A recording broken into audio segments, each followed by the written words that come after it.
Good afternoon, Vladimir. Вітаємо вас. Нам дуже приємно бачити вас з нами, знову вислухати вас, вислухати про те, що відбувається в Україні в цій жахливій ситуації агресії Росії проти вашої країни, проти України. А вже ж ми висловлюємо нашу підтримку вам, і також у конкретному виміру ми зробили величезний прогрес уже у цьому. Ми продовжуємо запроваджувати санкції проти Росії. Ми вже говорили про це. Ми дійшли нових висновків, і ми готові надіслати вам новий сигнал підтримки. Я не буду дуже довго ще тут говорити. Я передаю слово вам. Слово вам, будь ласка, Володимире. Thank you so much for your support. Thank you very much, dear Charles, dear Ursula, dear Roberta, and dear colleagues. Thank you so much. Thank you for this invitation. Today in Ukraine, we remember the battles of the beginning of a full-scale war, in particular, the battle for Kyiv. On this day, and these very days 2 years ago, the Russian army was stopped near our capital. Ukrainians proved then that Russian defeats are not fantasy, but a simple reality that can be ensured. And we have to be clear about our common European goal now. It is the same as it was from the beginning.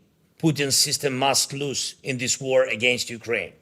And this is Russia's war not only against Ukraine, but against all of us, against your countries as well, against our entire Europe and the European way of life.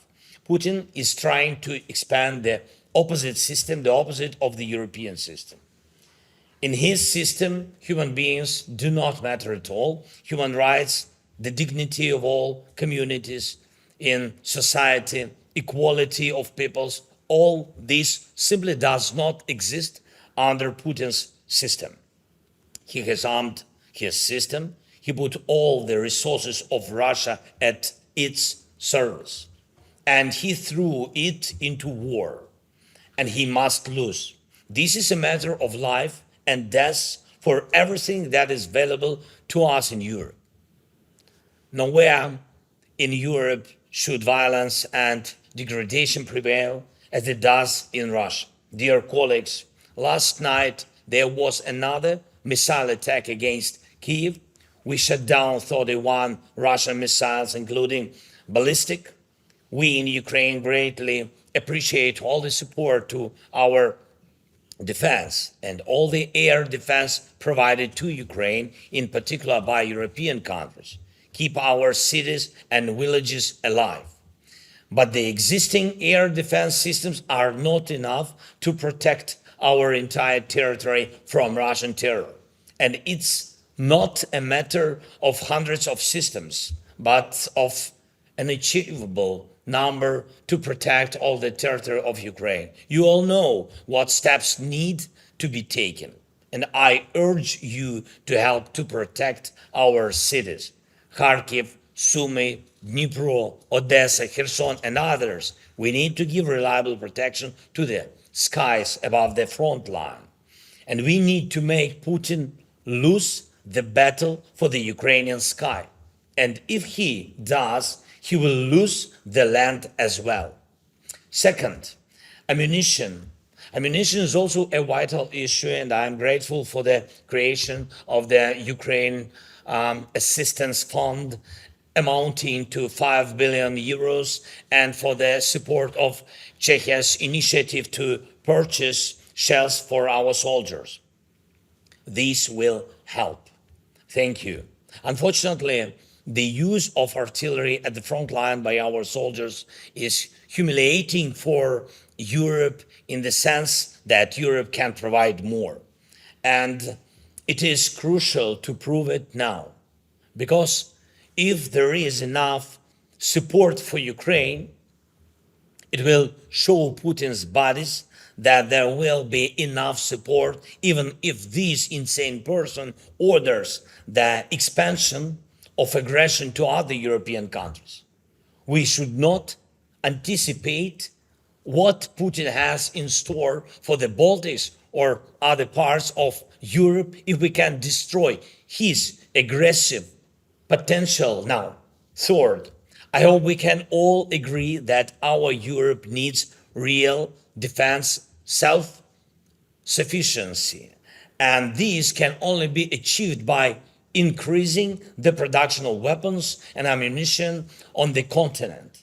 Ukraine demonstrates that it can be done quite quickly. Please do not waste the time needed to activate defense production.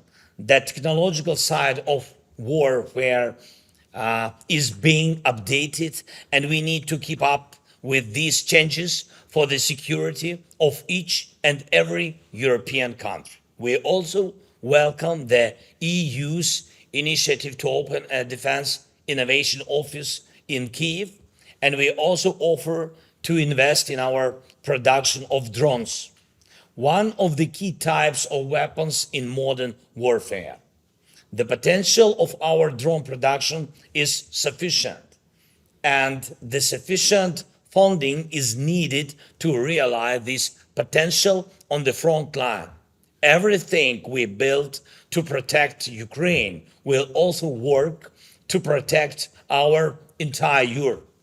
Fourth, we must remember that Russia's anti-European actions require not only military but also economic and political consolidation. We in Ukraine cannot accept the fact that the background of Russian terror is the pressure on our country in trade issues.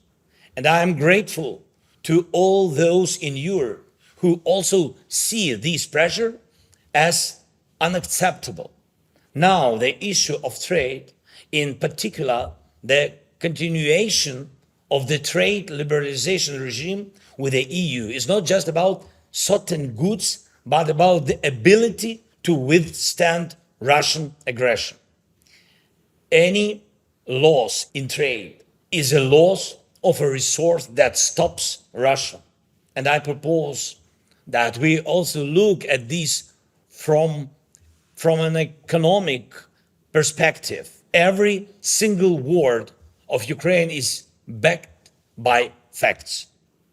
Our grain is very important for the southern part of the EU, namely for the agricultural sector in Spain and Italy. Our sugar is needed for the Romanian market. Similar facts can be noted for other categories of goods. And over the past year, we have done and are now doing everything to restore the normal volume of our food exports from the ports of Odessa, as well as through the Danube region and Romanian ports.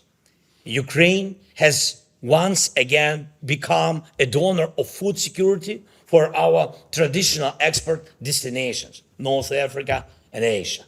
Europe will benefit from all of this, from cooperation with Ukraine and from our economic opportunities that stabilize parts of the world neighboring Europe. At the same time, we see that, unfortunately, Russian access to the European agricultural market is still unrestricted. And when Ukrainian grain is thrown on the roads or railway tracks, Russian products are still being transported to Europe, as well as goods from Putin's controlled Belarus. This is not fair. It is even more unfair when someone tries to break down systematic trade solutions that have been in place for years and work for the strength of the whole Europe. Attempts of trade separatism within Europe weaken the entire continent.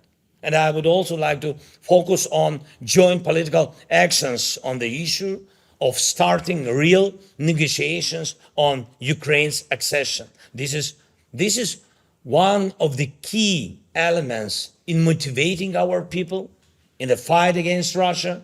Ukrainians need to see the EU getting closer.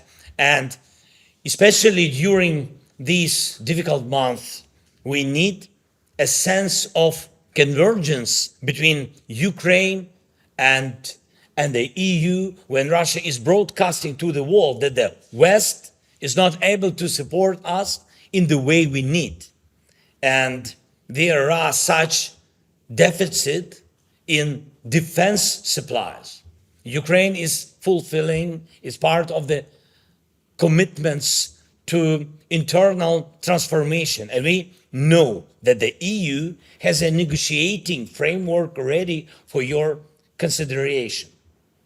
Its approval could greatly support our people and send the right signal to the whole Europe after the European Parliament elections in June. And the last, fifth, we need progress on the fair use of Russia's frozen assets, and the aggressor should pay the highest price for the war. This is in line with both the letter and the spirit of the law. This year, we must use Russian assets to protect and restore life in Ukraine, which the aggressor is destroying. This is only fair when both the profits from Russian assets and the assets themselves will serve to rebuild Ukraine after the hostilities, support Ukraine, and in part purchase weapons to stop the terror. Russia must feel the real cost of war and the need for a just peace. Thank you very much. Thank you, Charles, Mr. President, for your leadership. Thank you. Thank you. Slava Ukraini. Дуже вам дякуємо, пане президенте. Ми вислухали ваше звернення, і сьогодні ми обговорюємо всі питання, які, зокрема, торкаються і України, і захисту як України, так і Європи. Щиро вам дякуємо, пане Володимире, за те, що ви так з нами спілкуєтесь, і до наступного. Thank you so much.